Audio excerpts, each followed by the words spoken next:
صلی علی رسولہ الکریم اما بعد السلام علیکم ورحمۃ اللہ وبرکاتہ۔ اسلام کی کوئی بھی عبادت محض رسم یا پوجا پاٹ نہیں، بلکہ ہر عبادت اپنے دامن میں ان گنت روحانی، معاشرتی اور معاشی فوائد رکھتی ہے۔ یہ ثمرات ہر عبادت سے ایسے جھلکتے ہیں جیسے پھول سے خوشبو، چاند سے چاندنی یا سورج سے شعاعیں نکلتی ہیں۔ اگر کوئی بھی عبادت اس کی حکمتوں اور مصلحتوں سے صرف نظر کر کے ادا کی جائے تو وہ عبادت ایسے ہی ہوگی جیسے بغیر روح کے بدن یا بغیر خوشبو کے پھول ہوتا ہے۔ اگر کوئی بھی عبادت بغیر اس کے مقاصد کے ادا کی جائے تو وہ بے روح عبادت ہوتی ہے، اور اس کی حالت یوں ہوتی ہے: یہ ذکر نیم شبی، یہ مراقبے، یہ سرور، یہ ذکر نیم شبی، یہ مراقبے، یہ سرور، تیری خودی کے نگہباں نہیں تو کچھ بھی نہیں۔ اللہ تعالیٰ نے روزوں کی فرضیت کا ایک بڑا مقصد حصول تقوی قرار دیا ہے۔ فرضیت صوم کا حکم دینے کے بعد فرمایا لعلکم تتقون، تاکہ تم متقی بن جاؤ۔ تقوی ایک جامع لفظ ہے جس کی تعبیر مختلف انداز سے کی گئی۔ تقوی کا لغت میں تو یہ معنی ہے کہ نفس کو ہر ایسی چیز سے محفوظ کرنا جس سے ضرر کا، نقصان کا اندیشہ ہو۔ اور عرف شرع میں تقوی کہتے ہیں ہر گناہ سے اپنے آپ کو بچانا۔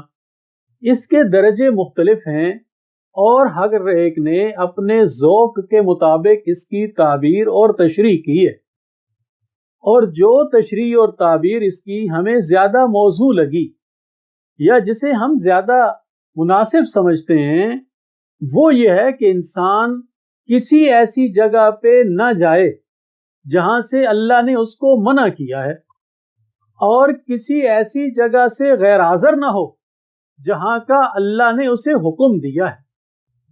اور تقوی کی تعبیر اور تشریح کو یوں بھی سمجھا جا سکتا ہے کہ انسان کے اندر اللہ تعالیٰ کی اتنی محبت ہو، اللہ سے انسان کو اتنی حیا ہو کہ انسان کوئی کام کرنے سے پہلے یہ سوچ لے کہ کیا اس کام سے میرے اللہ مجھ سے راضی ہوں گے یا ناراض ہوں گے۔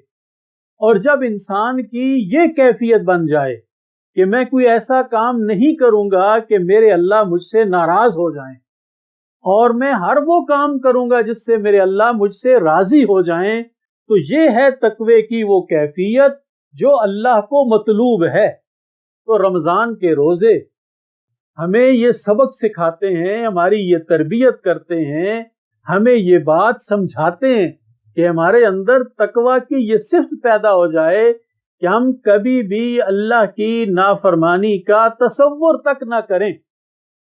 ہمارے دل کے، ہمارے دماغ کے کسی کونے میں، کسی گوشے میں، کسی حاشیے میں یہ بات تک نہ آئے کہ ہم نے اللہ کی نافرمانی کرنی ہے، بلکہ ہر حال میں ہم نے اللہ کی اطاعت کرنی ہے، اللہ کی فرما برداری کرنی ہے، اللہ کے حکموں کو ماننا ہے، اور اللہ کے حکموں کے مطابق اپنی زندگی کو گزارنا ہے۔ تو یہ ہے تقوی، اور یہ کیفیت اگر ہمیں نصیب ہو جائے تو اس کا مطلب یہ ہوا کہ ہم نے روزہ کے اصل مقصد کو پا لیا ہے۔ تو دعا ہے کہ اللہ تعالی ہمیں یہ کیفیات نصیب فرمائیں اور تقوی کی یہ صفت ہمیں عطا فرمائیں۔ آمین۔